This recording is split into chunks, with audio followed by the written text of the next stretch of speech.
بسم اللہ الرحمن الرحیم۔ محترم ناظرین السلام علیکم۔ آج کی ویڈیو میں ہم پیغمبر اسلام صلی اللہ علیہ وآلہ وسلم کی زندگی کے پہلے 2 سال کے واقعات بیان کریں گے، جس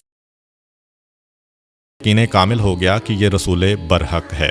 چنانچہ اس کے بعد پھر سازشوں کا ایک سلسلہ شروع ہو گیا۔ یہی وجہ ہے کہ اس واقعے کے بعد جناب عبد المطلب پیغمبر اسلام کی اور زیادہ حفاظت کرنے لگے تھے اور اپنے سارے بیٹوں سے کہہ دیا تھا کہ اب یہودیوں کی ساری دشمنی کا نشانہ میرا پوتا ہوگا، تم لوگ گھر کے کسی کام سے اس کو باہر نہ بھیجنا۔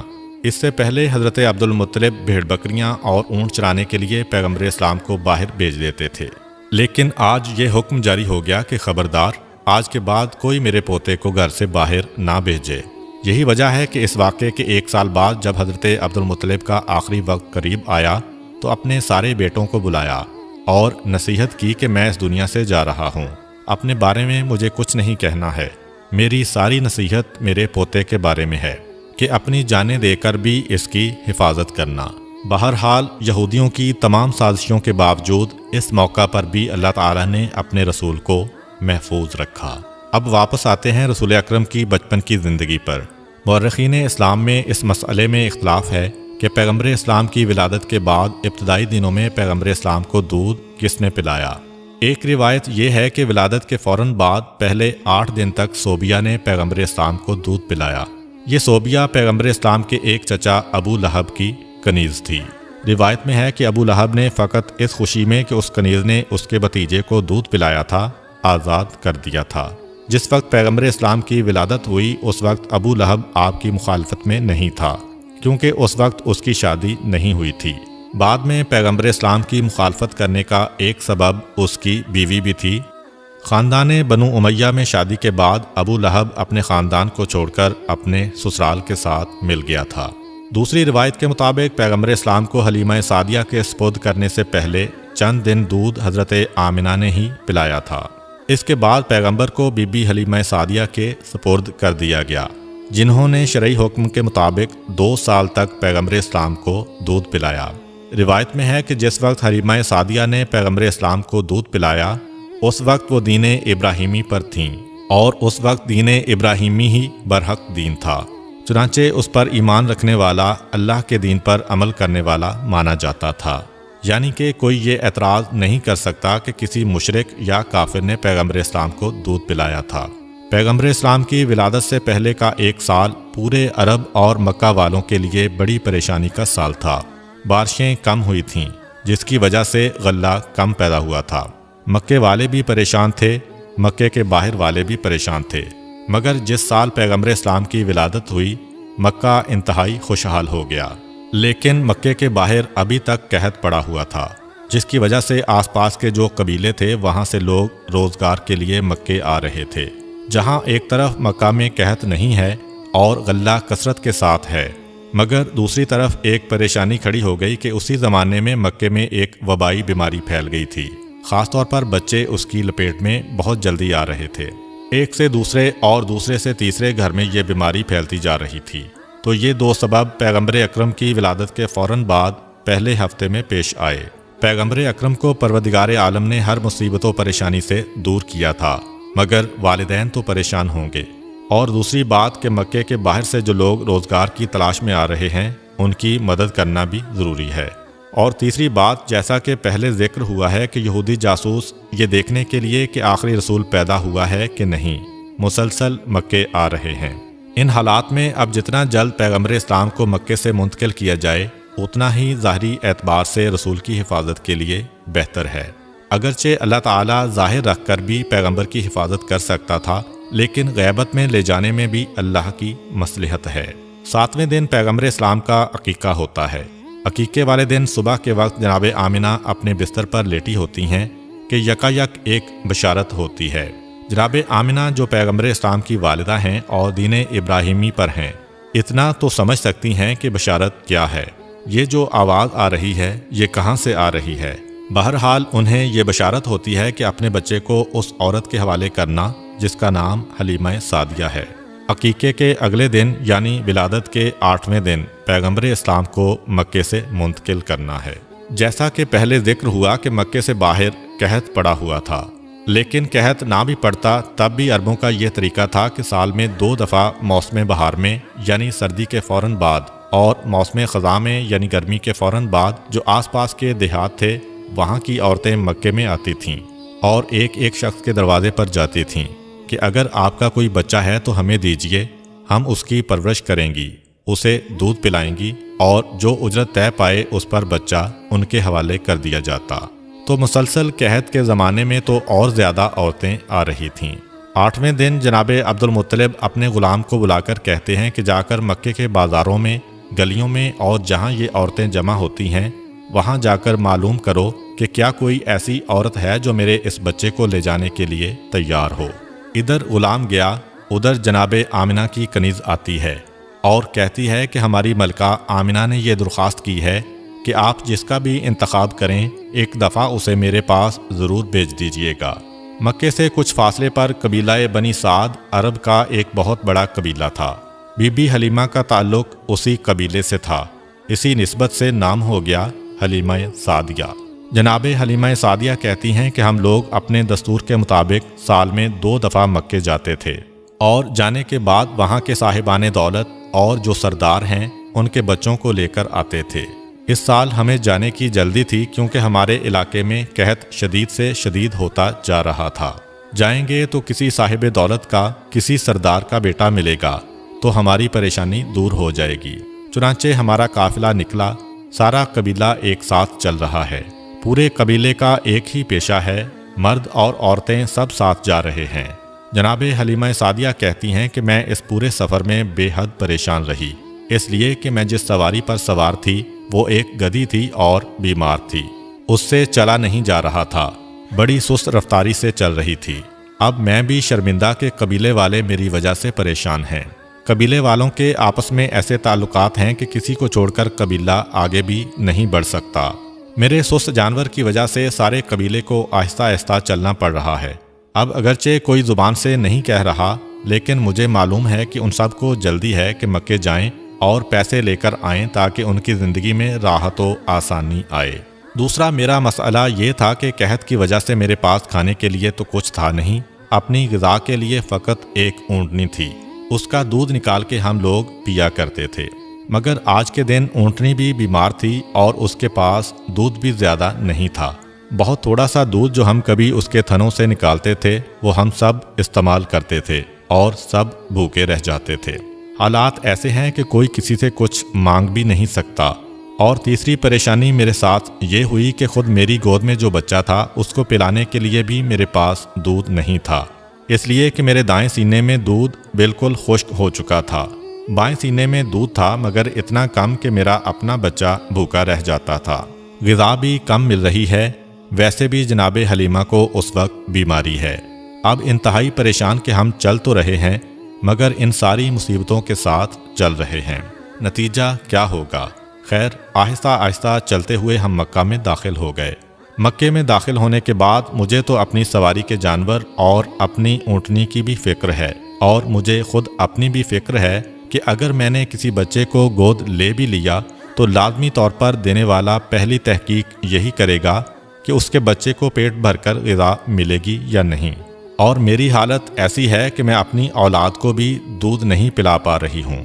میں انتہائی پریشان تھی جس کی وجہ سے میں دوسری عورتوں کے ساتھ نہ جا سکی۔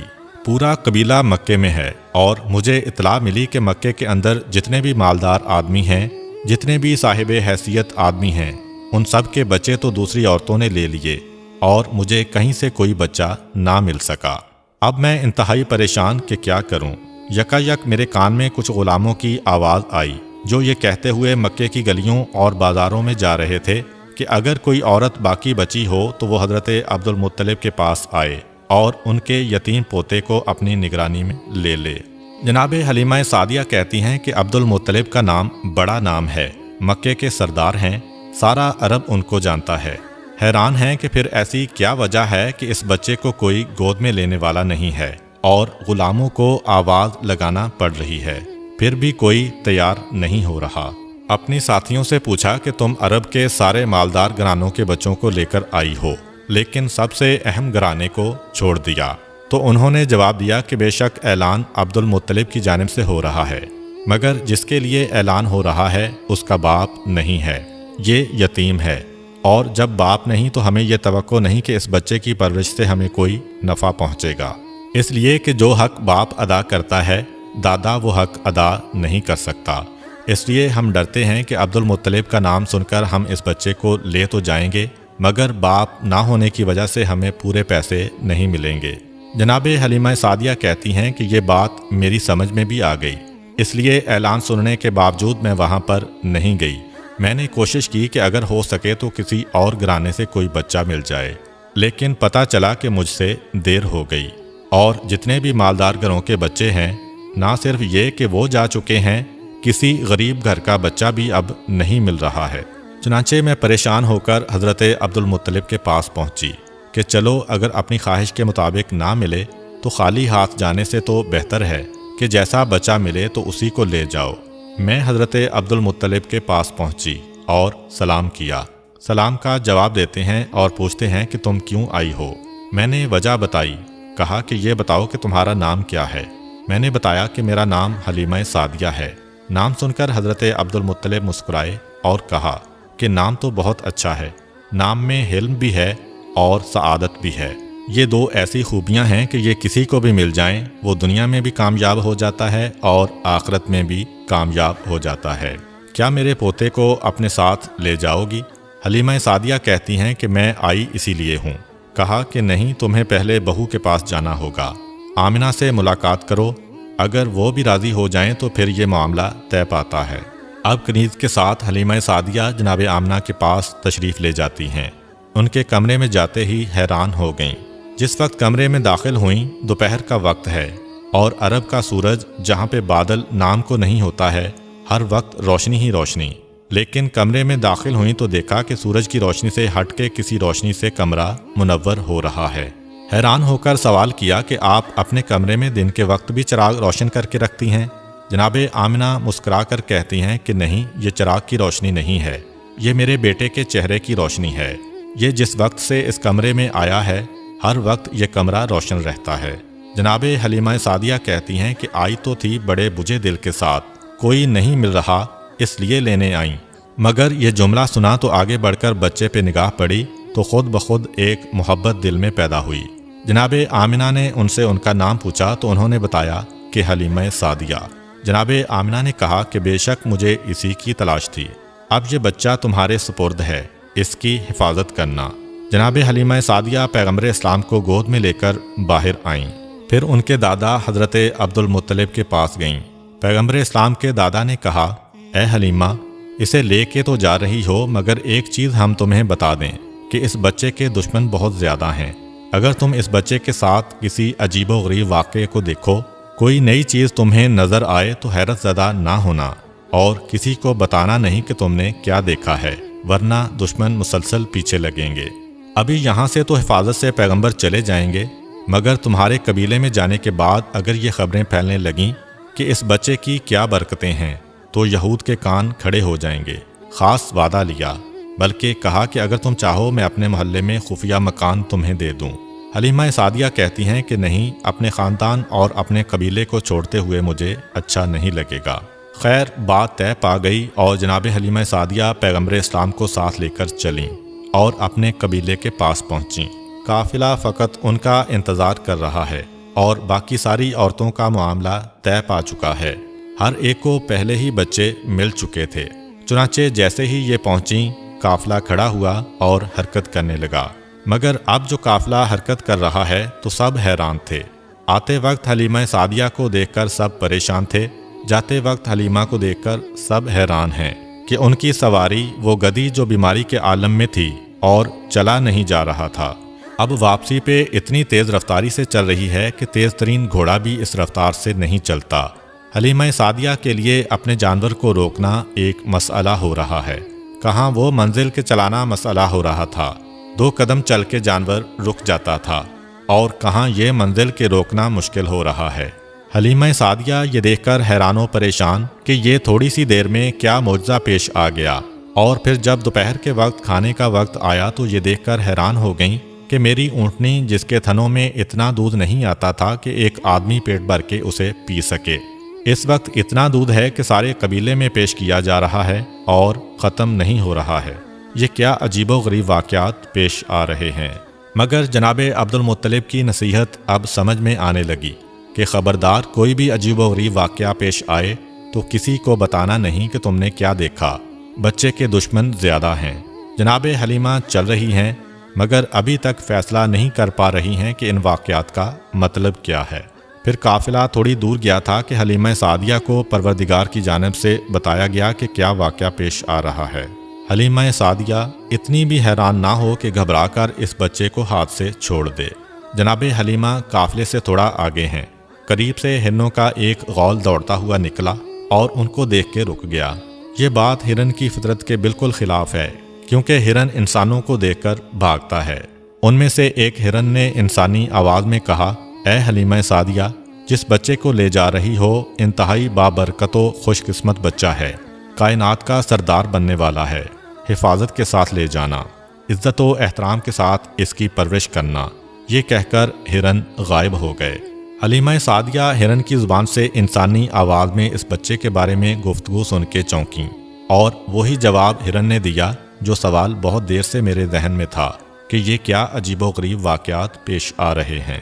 تھوڑی دور قافلہ اور گیا، جناب حلیمہ کا جانور پھر آگے بڑھ گیا کہ اب قریب ہی ایک پہاڑ کی غار سے ایک انتہائی مقدس اور نورانی شکل و صورت کا شخص نکل کے آیا۔ بچے پر نگاہ پڑی، بے اختیار زمین پر گر کر سجدہ شکر ادا کیا، کہا کہ اے حلیمہ سعدیہ، تم انتہائی خوش قسمت ہو کہ تمہاری گود میں پروردگار عالم کی انتہائی قیمتی امانت دی گئی ہے، اس کی پوری حفاظت اور احترام کرنا۔ یہ کہہ کر وہ شخص واپس چلا گیا۔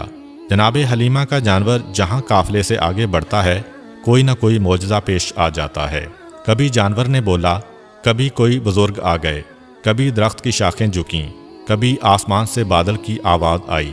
غرض یہ کہ پورے راستے میں مشاہدہ کیا کہ قدرت کی جتنی نشانیاں ہیں وہ اس بچے کے بارے میں پیغام دیتی جا رہی ہیں۔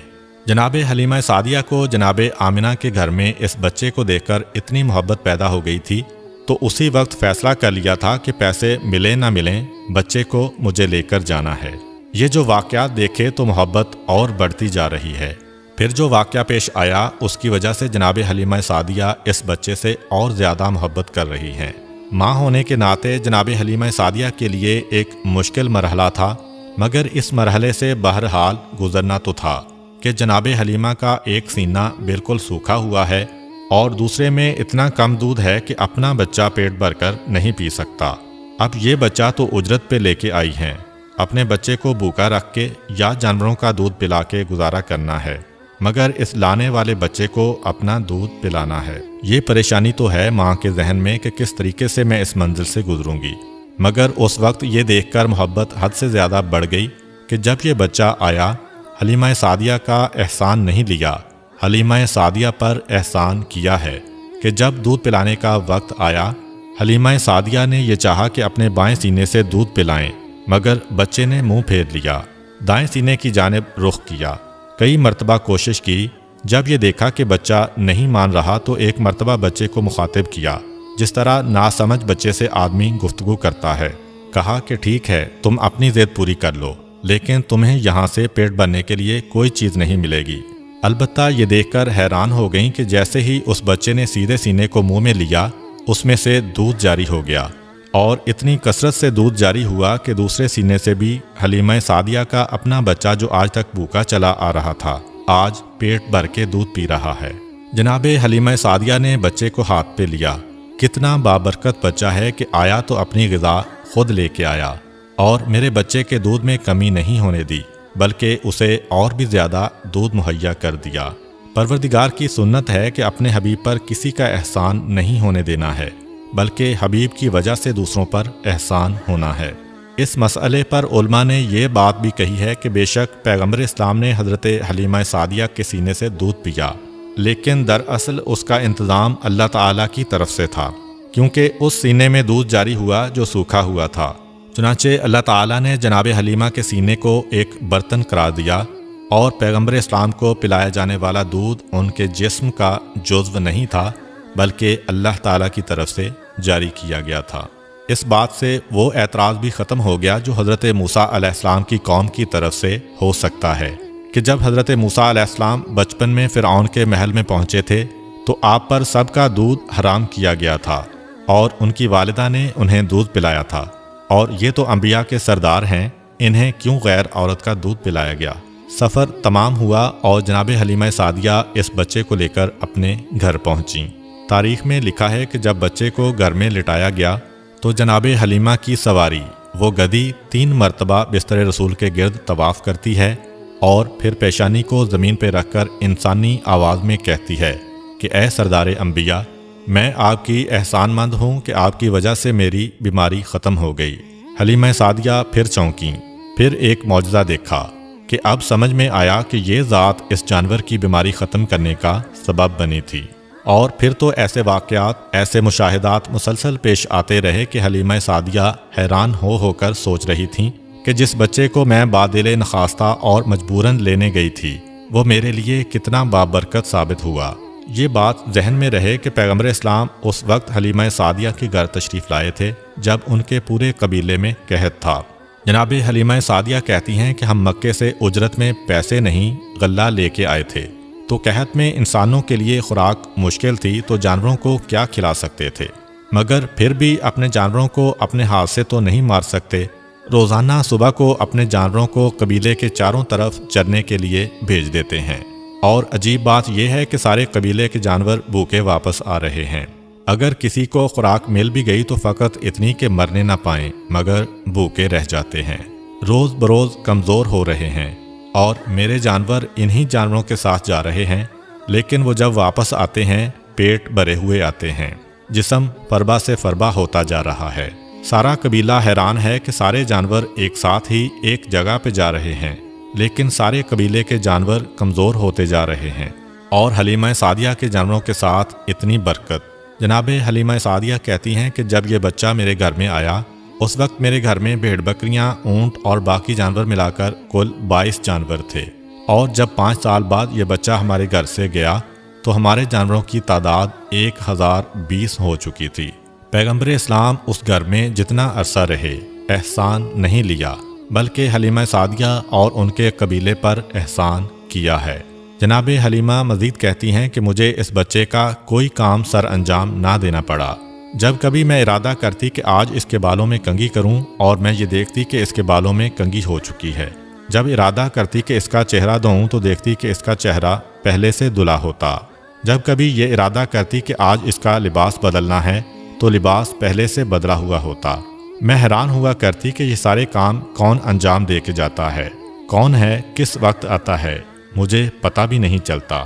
اور مسئلہ فقط حلیمہ سعدیہ کے گھر تک نہیں، حلیمہ سعدیہ کو تو برکت ملی ہی، مگر سارا قبیلہ پیغمبر اسلام سے متاثر ہو رہا ہے۔ یہی وجہ ہے کہ ان 5 سالوں میں یہودی پورا زور لگا رہے ہیں کہ پتہ تو چلے بچہ گیا تو گیا کہاں، مگر انہیں ذرہ برابر بھی خبر نہ مل سکی، فقط اس لیے کہ حلیمہ سعدیہ کا سارا قبیلہ پیغمبر اسلام پہ جان چھڑکتا ہے، پیغمبر اسلام سے محبت کرتا ہے۔ اور سبب یہ ہے کہ جناب حلیمہ کہتی ہیں کہ پہلے دن میں اس بچے کو لے کر اپنے قبیلے کے اس درخت کے پاس گئی جو سوکھا ہوا تھا۔ میں اس بچے کو لے کے اس درخت کے نیچے بیٹھی اور ہم نے دیکھا کہ خود بخود اس درخت پہ پتے آ گئے، سرسبز و شاداب ہو گیا اور پھل لگ گئے۔ اور فقط درخت کا مسئلہ نہیں ہے، جس کے گھر میں اس بچے کو لے کر جاؤں وہ گھر خوشحال ہو جاتا ہے، جو اس بچے کے قریب آ جائے اس کی قسمت ہی بدل جاتی ہے۔ یہاں تک کہ ہمارے قبیلے کی جو سب سے غریب عورت تھی، اتنی غریب تھی کہ اس کا لقب پڑ گیا ام المساکین، سارے مسکینوں کی ماں، یعنی سب سے غریب اور فقیر عورت۔ صرف ایک مرتبہ وہ میرے گھر میں کچھ مانگنے آئی، میرے گھر سے جب اسے کچھ نہ مل سکا اور وہ جانے لگی تو چلتے چلتے اس کی نگاہ اس بچے پر پڑ گئی۔ 14ویں رات کے چاند کی طرح اس کا چہرہ چمک رہا ہے۔ خود بخود وہ آگے بڑھی اور پیغمبر اسلام کی پیشانی کو بوسہ دیا۔ ایک عرصہ نہیں گزرا تھا کہ وہ ہمارے قبیلے کی مالدار ترین عورتوں میں شمار ہونے لگی۔